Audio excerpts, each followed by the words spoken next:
programa ay rated PG. Ito ay nangangailangan ng patnubay at gabay ng magulang para sa mga batang manonood. Ikaw ang bawat sana sa lahat ng hiling sa hirap. Yan! Walang magiging okay.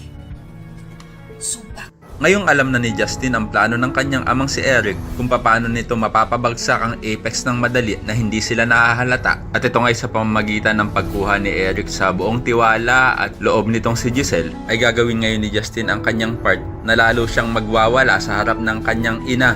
Ito'y upang sa tuwing gagawin ito ni Justin ay lagi naman nandun si Eric upang ipagtanggol at kampihan si Giselle laban dito kay Justin. Nagawa-gawa lang naman talaga nila. Kunwari pa nga ay mamamagitan si Eric at magiging tulay sa kanilang dalawa para makuha ni Giselle ang loob ng kanyang anak sa kabilang banda.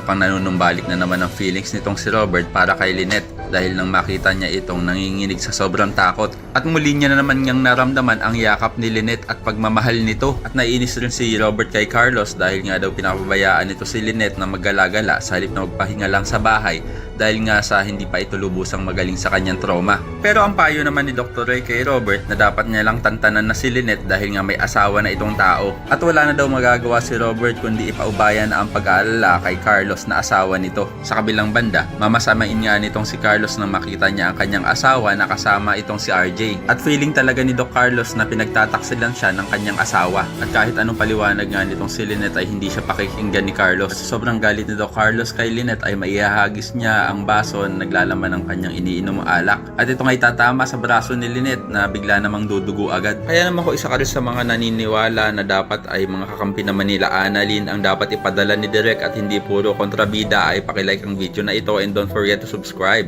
Thanks for watching and see you next time. Bye-bye.